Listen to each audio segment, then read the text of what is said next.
Can I have your guys? Can I have your attention? So if we could just pull in a little closer here, so because we're going to take a video of the speakers and we're going to use that this week on social media, so we can get the listeners in. And if you can all come just a little over there, because the camera's going to stand like we just need a. You want to? Okay. Yeah. So and then you're going to keep it. How does that work? The directors. Yeah. Maybe go a little bit over here. Well, Pastor Will's here. Okay. And you can pan between there and there a little bit, but mostly don't pan. I don't plan to pan. Meaning you can go this way, you can go that way, but mostly just keep it over here. But we want the... I left out my W. We just met. Okay, wait, what happened? No, my affiliation. Hey, Dave? I'm always JW Walker just because without it, I don't think I'm saying without it, I'm an instigator without it. Right in here. It's also the only way you can find me on JW Walker. Yeah, it's the only way you can find me.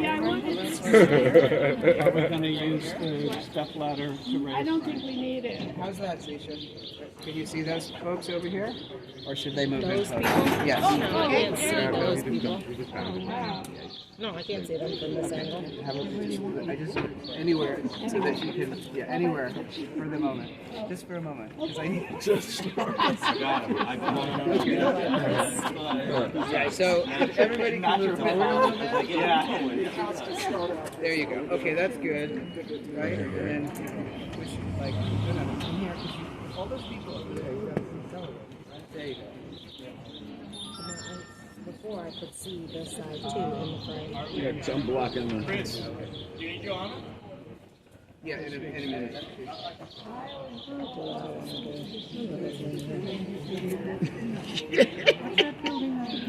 I love it. I'm gonna see it because I can see the frame. Yeah, the bullets have This this. speaker like here. Yes.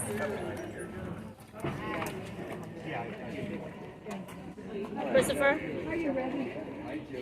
Chris, how long are the speeches? I don't know. They're gonna be short. Yeah, So not long. zoom in on the speaker and then zoom back out and pan? I mean, I'll leave that up to you. you But can't it's see the mostly speaker's faces. it's mostly better to be zoomed out because we can zoom in when we edit. Oh, I don't know anything about editing. Yeah. Okay. Then I'll stay out. I will stay out. Oh yes, you are one. You can hit this.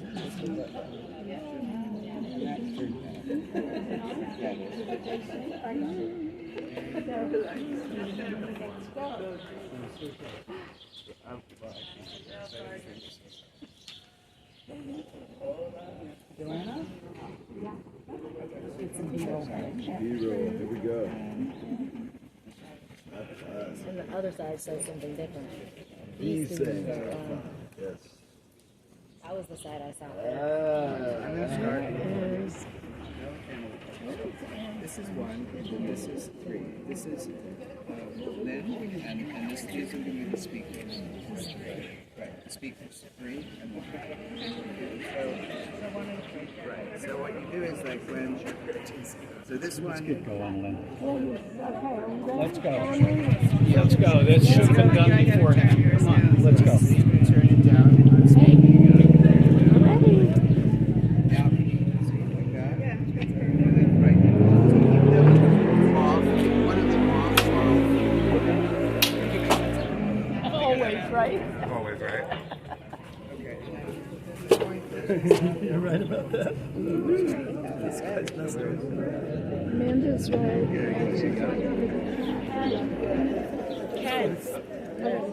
Let's go. If it doesn't I get went it, on it's too sea late. and I'm wandering around. No idea. Nice. Yeah, we're ready. We're ready. I'm ready. You ready? We're all ready. Okay. Hi.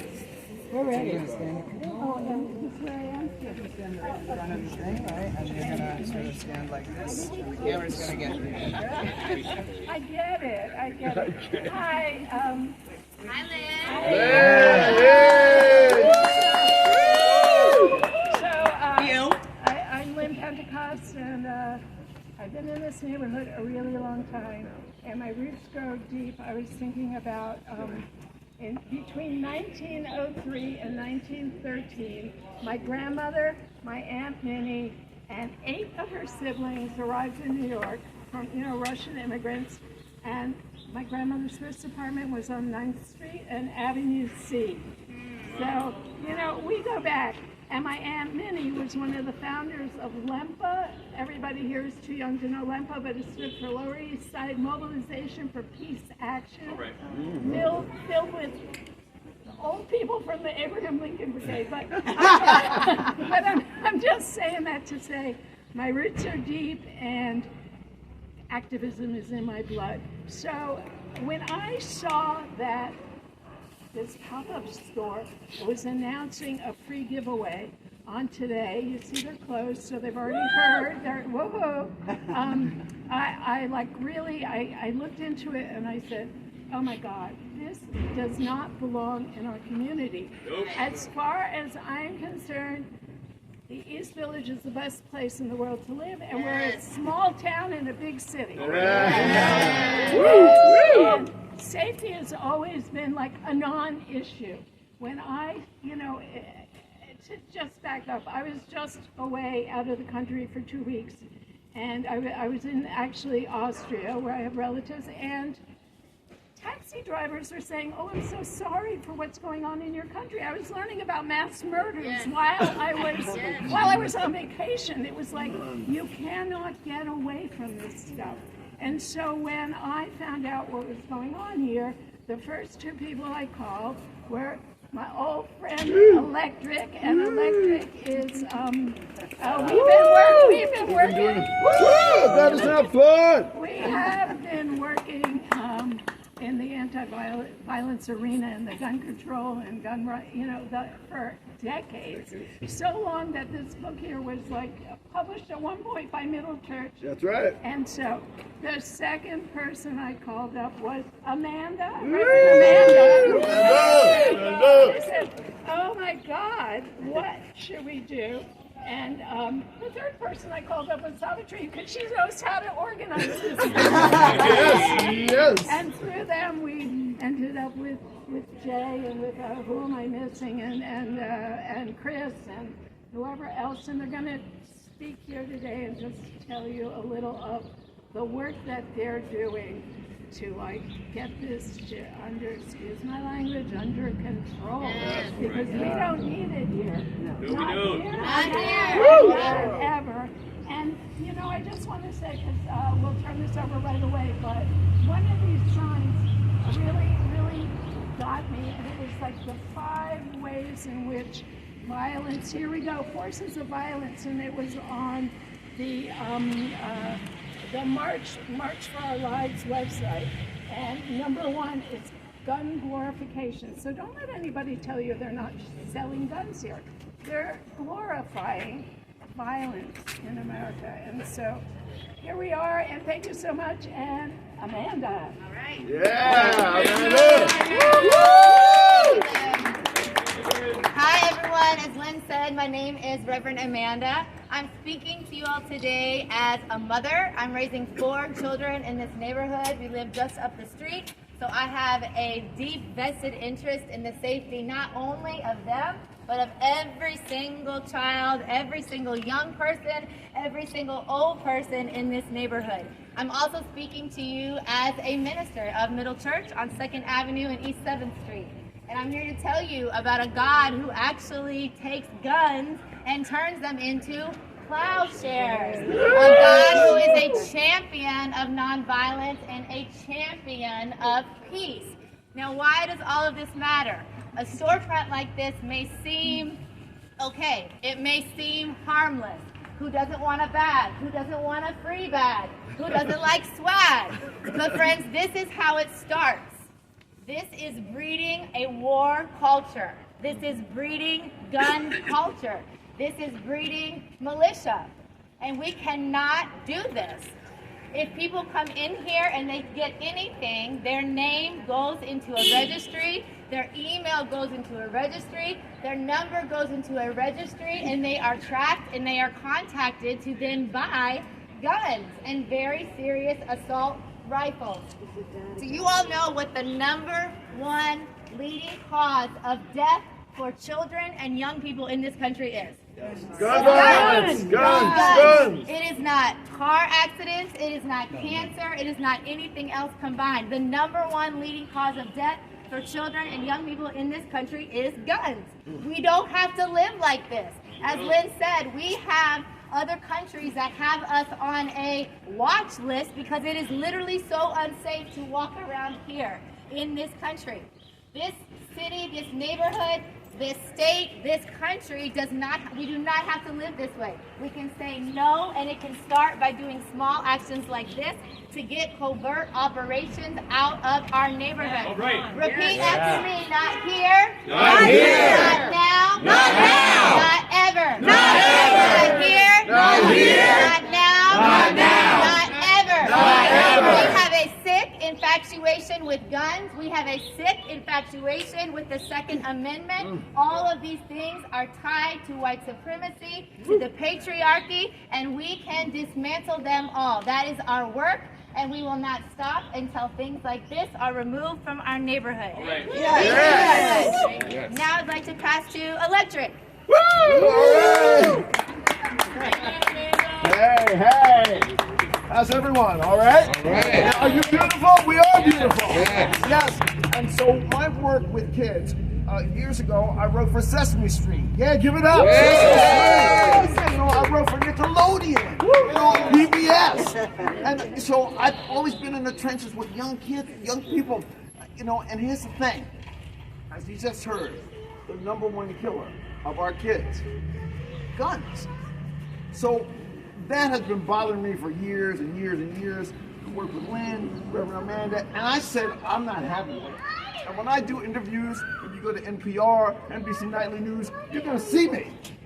Because I'm not playing. I go to them and I say, this is not acceptable. It breaks my heart. When I have these interviews, I tell them it breaks my heart. Yes. It should break all. There should be 1 million of us right here.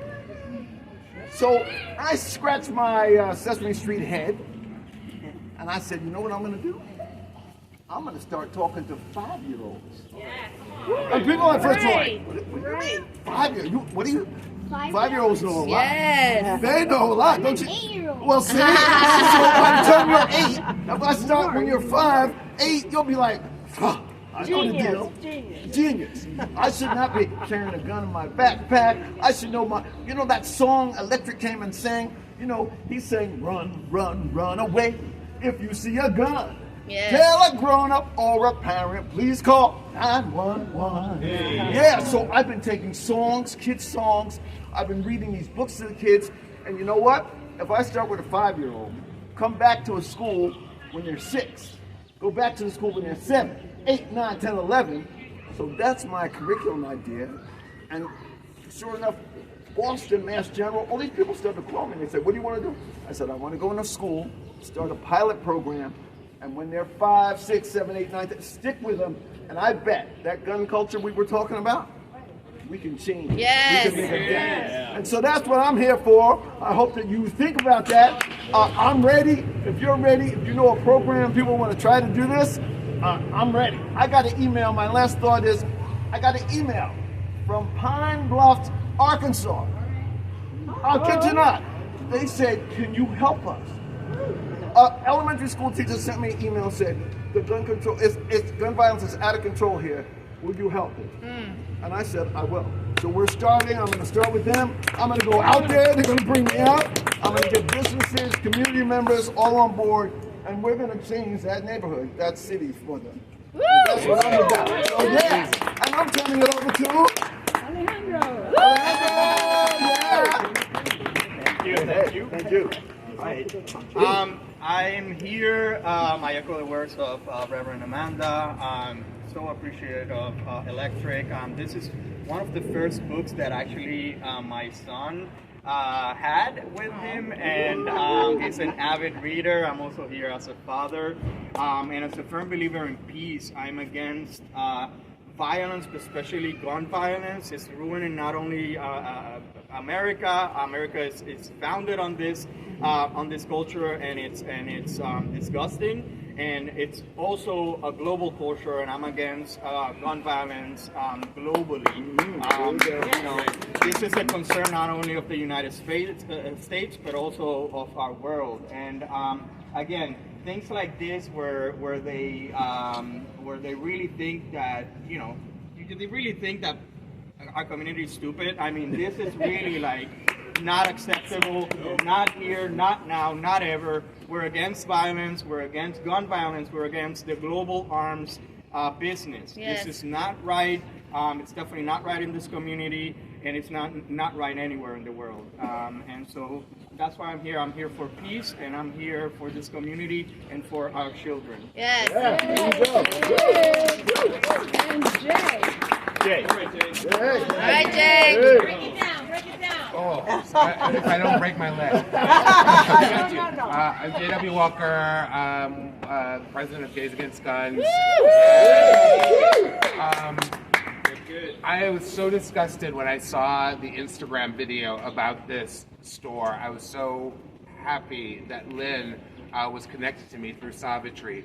And the work that Gays Against Guns does, we mostly focus on mass shootings. That's what we're basically known for. The two people that you see here are our human beings. They represent, they hold space for victims of gun violence. Here, first we have Asia Johnson, who was killed in domestic violence incidents here in New York on the Upper East Side while she had her 3-month-old in a stroller. She's a student whose life was just cut short as she was trying to better herself. And then DeVell Gardner, a little 1-year-old, shot by a stray bullet. Those are the stories of what happens in this city already, even with the strict gun laws that New York has. We have this kind of gun violence in this city despite those strict gun laws because of two main things. The Iron Pipeline, which is I-95 for the most part for New York, which ferries guns up from Virginia and North Carolina and other states with lax gun laws into our city so that they can be sold on the black market at a profit. And the second is the combination of ghost guns, which are guns that are bought in pieces online and then assembled at home, and then 3D printed guns, which is a growth industry in this city. We, as New Yorkers, have to stand solidly against this proliferation. Yes, we do. And what this store is doing is aiding and abetting that proliferation of gun violence throughout our city. And I'm so glad that so many people from within this community and from without are here today to take a firm stand against this and to let these people know, to let this company know that you are not bringing this into our city and frankly into our country. It is a Chinese-based company. You know, we're getting fentanyl and now we're getting gun supplies. Okay, that's what we're getting from this from our international competitor.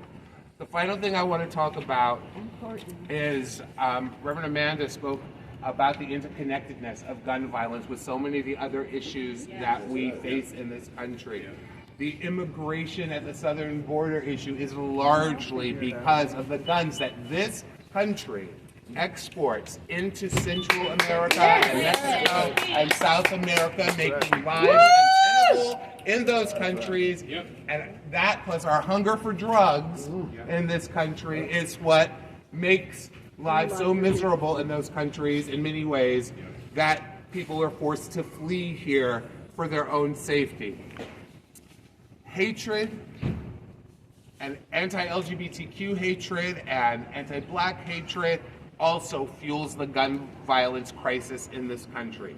The number of black trans women that are killed each year, 78% of them are killed by gun violence. And what we see in our gun policy, I remember, it's silly, I remember it's an old TV show called Designing Women back in the day. So I remember it. But there was an episode about AIDS on this episode of Designing Women. And at one point, this bigoted woman is in the sugar baker's design firm, and she says, well, I don't care about that age. As far as I'm concerned, it's killing all the right people. And when you look at the people that are arrayed against us, when they think about the gun violence, it's killing all the right people, and the results of it are imprisoning all the right people and depriving them of their right to vote. Okay, there is a reason, aside from just Second Amendment rights, that they want these guns proliferating, especially in our cities, especially in our inner cities. I want everybody here to pay particular attention to one thing that's happening on the political scene, if you don't already know about it, and that's Project 2025. Yes. You can go to project2025.org. It is the Heritage Foundation's and the Republican Party's blueprint for what they want to do the second they get another Republican president into office. And people are calling it Donald Trump's revenge plan. It is not just about Donald Trump. It is any Republican president is going to be playing by that playbook. And a part of that playbook is to take the Bureau of Alcohol, Tobacco, and Firearms out of the Department of Homeland Security, where it has been since the Department of Homeland Security was created, and to move it back into the Treasury Department, which they also want to defund and reduce the staff on. So essentially just removing the law enforcement component and just to turn the ATF into something about collecting tax revenues. That's how deep this goes. So thank you for everyone for coming out here. I don't know who I'm passing it off to. To Chris. To Chris. There you go. Thank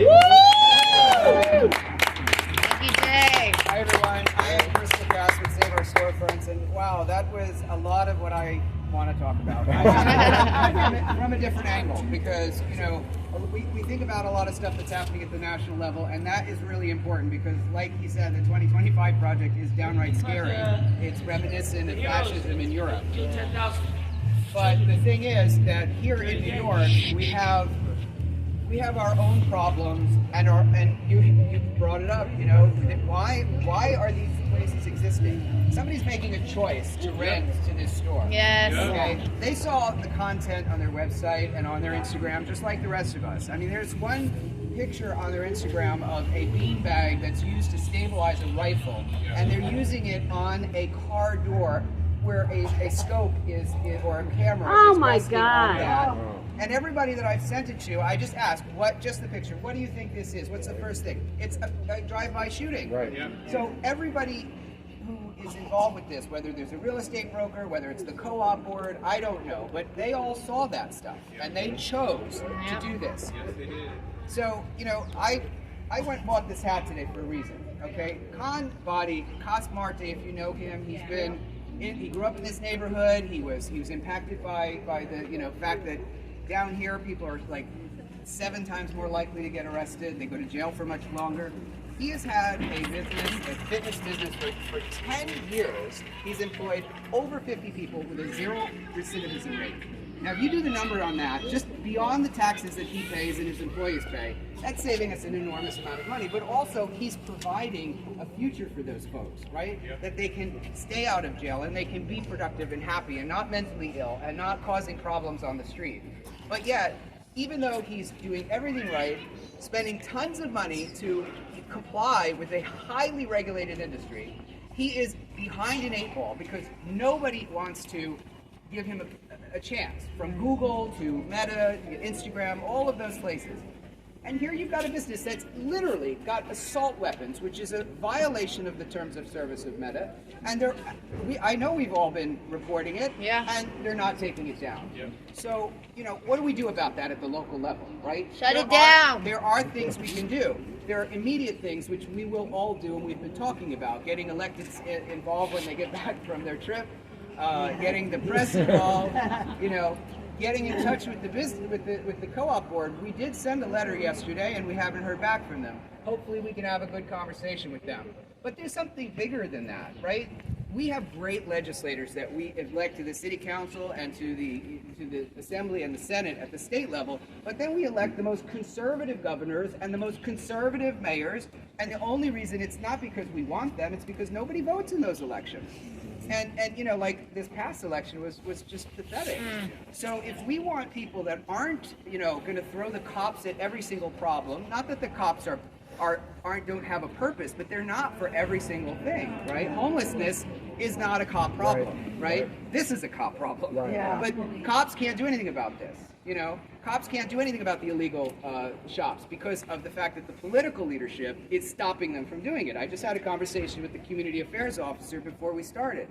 You know, their hands are tied. So if we want to solve these problems at a local level, there are two things we can do. This, which is super important. Coming together, talking about it, addressing it, understanding it, knowing what the problem is, and not listening to the bullshit that somebody else might be saying in the community. And the second thing is, we've got to vote in every election. These primary elections where we elect the Democrat. Look, Adams won by less than 1% in the primary in 2020, a year where we did daily George Floyd protests, and he was the most unpopular candidate. But he won by less than 1% against, in ranked choice voting, against two women who were the next, right? One of them could have won if we had more people show up, but it was one of the lowest turnouts. So that's the stuff that I think we have to do, and I'm glad that you're all here, and I know that we're all going to be doing this in the next, you know, month and years. What am I going to do? Woo!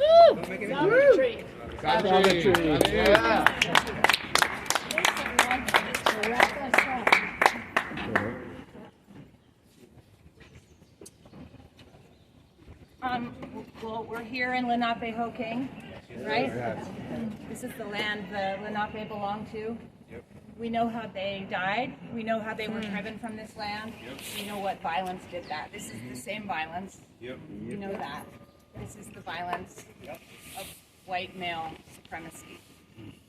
But I guess I want to talk about something else, which is I'm not an expert on this issue at all, and so many here are, and I thank you for your expertise and your wisdom and all your work, tireless work, in particular for holding space for the thousands and thousands of people who are dying from gun violence, just to remember them and know their stories a little bit. I want to talk about community, I guess, and I want to talk about alienation. And I want to talk about how when there is gun violence, everyone says, well, not every time, but a lot of times you hear like, I just didn't know, or we were surprised, or why did that happen? Oh, it just happened out of nowhere. Well, the other piece of this, aside from the political work that we do and the work with electeds and the work building community, is like personal work, right? It's the personal work of disalienation, right? It's that knowledge that we are sometimes the lifeline and we don't know that we're the lifeline, right? That someone calls us, and I know probably everyone here has talked someone off a ledge, has brought someone back from the brink, has been on the phone at a time when it's inconvenient. But especially now, in the culture we live in right now, and in this community, when there are so many people that none of us know, and we're walking around going, wait, who are all these people? Where did they come from? Or, the advertising, the marketing, the way it crushes us, that feeling of aloneness, we have to do the work to find each other. We have to be the ones who look into each other's eyes and see another human there. We have to rehumanize. No one else is going to do that. Electeds are not going to do that. The culture, the broad marketing culture, that's not going to happen unless we do it one by one. And that's work. I mean, honestly, it's work. And sometimes it's not the work you want to do, and it is inconvenient. And I guess I'm here to say, like, all those young men, especially we know, who are really feeling lost, and turn to this, right? Like, what do we do for them? How do we show up for them? What do we give them as an alternative? What hand can we reach out to them? And how can we have compassion for them at that phase in the game? So we're not just dealing with people who ruin their lives too, and actually we're just asking for help most of the time. So let's remember them in this, and let's remember that that's our work. Yes. Thank you. Thank you. Something really essential. Love people in the eye. All right. Yes. I walk down this, well, I don't want to, but when I walk down the street and I see people, and it's primarily white, young, like white folks, young ones. Not young ones who are not from New York, who are not from the Lower East Side, from someplace else. And now these are my great grands, okay? I'm not Amazing. but I'm a grandma. And people have grabbed their sex. Oh yeah. And I go out of my way to get eye contact and look at people. Right. Like, look me in the eye. I'm not a monster. I went to college. I know. I went to private school the whole thing. Right? Like I know, like real. I can code speak all different codes. Hey. All right. And I'm an elder. We have to look each other in the eye. And I've been to Europe as well. That's all I wanted to say. Thank you. Thank you. That's a t-shirt. I'll give you a club. We have one more speaker, and then I really hope that we can take a group picture of everybody, because I want to remember this fabulous moment of real contact. And so, there's a lot of people out of town this weekend. Most of our elected officials from this neighborhood are down in Puerto Rico for the Somos conference, and it is a 3 and 4 day weekend. So a lot of people who sent messages of "we're behind you." We really believe this is an important topic for us all to take on. Sent messages and said, "So sorry I couldn't be here," but I think that we'll eventually get some of this posted online too. But the one person who has consistently been in touch with me for the past 2 days is our State Assemblyman Harvey Epstein, who is in Puerto Rico. But Chanel, where are you? Woo, Chanel! Good afternoon, everyone. Good afternoon. Lynn is correct. Assemblymember Epstein is away at Somos, but I guess you spoke to him earlier this week, and he made sure to call me and say that we had to be here, that our office had to be here to support you guys. He wanted me to relay the message that it's not going to fly in this neighborhood. There's no way that we're going to have gunshots of violence, setting up shop here. I want to say for myself, I'm a neighbor. I live right around the corner. I actually moved to this neighborhood in 2016 because it was a neighborhood, a community, and I knew that I could raise my children here and not have to worry so much about them walking home from Loisada Center or the girls club, that it will be a safe place to be. And I'm happy to report so far it has been. So I'm glad that we're all out here to reject these notions and to keep our neighborhood safe. And we want to project that image to the rest of New York and the rest of the world as well. So we'll be side by side. Whatever your next steps are, just let us know. We're in this fight together, and I'm sure once Assemblymember Epstein returns, he'll be portraying the same message. So thank you guys for having me. Thank you. Again, I just can't thank everybody. Thank you, Lynn. Thank you, Lynn. Together. Electric and I have been in this a long time. Can we get all the people who spoke up here for a group picture? All the speakers. Right now, like we're going to be what's next? Like together, kind of like any idea about what we can do next time, or when we come back, or Yeah. Like a little mini assembly. yeah, there's not so many, but Right. Yep. Maybe could we get emails? Is that a thing to do? Well, if everybody, I think if everybody wants to send a message through Instagram to La Sala de Pepe, or Save Our Storefronts, or Middle Church, whatever you remember, wherever you saw this, or Gays Against Guns. For example, like I live in the neighborhood, I'm down to, these signs are going to be taken down. Yeah. I'm down to put them back up. If we could have some like awareness of what we're doing. That's a good idea. Actually sustain. Yeah. I think we need to see if they open tomorrow or later today. So we should probably take the signs with us for next weekend. I'll make more. yeah, I'll make more. making some more. Yeah, Okay. I'll make 7 of them. 7 sets, and we'll just put them up. Pizza boxes. Yeah. I think the pop-up will be here until December, They said the 6th. mid-December. And is it every day or is it just weekends? Every Every day. So yeah, So this maybe might we be. can coordinate and arrange some like That's a good idea, daytime actions with just a few people. Can do a walking picket, you know, outside with some signs. Yeah. One of the things that I was going to try and do today is I signed up to get one of their little tactical bags. And I intended to go in and take up a lot of their time. Finding shit, and then I'm going to have a little galvanized bucket, bring it out here, put some lighter fluid on it. So, let me know when this place is open, because I'd like to do it when they're watching. Yeah. Apparently the giveaway thing was only supposed to be for today, right? Well, That's now it's been changed. let me There's a get sign your, inside that says now if you send us your email, you get a discount. oh, So no they've more gone giveaways. virtual. okay. We got virtual. But still getting the discount because that's the goal. All right, all the speakers over here.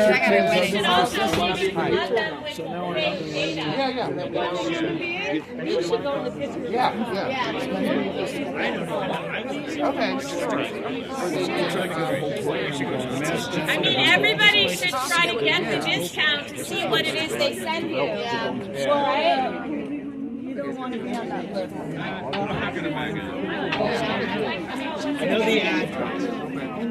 I mean, you can. Savitri. Savitri, come over. I'm like, I'm going to block you. Savitri, get the picture. That's a good question. Is Savitri in it? I've seen this open. And Maybe it's the first. Bell Gardner. Sorry, guys. Gardner, you want to come on this side? Probably pretty new. Oh, I would think so. Wendy. Yeah, you can go over to the other side, right by Savitri.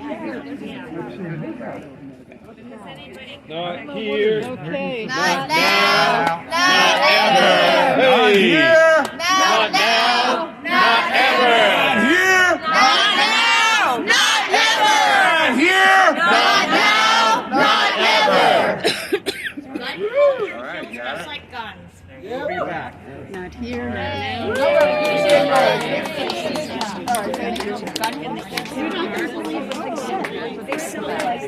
I want you to meet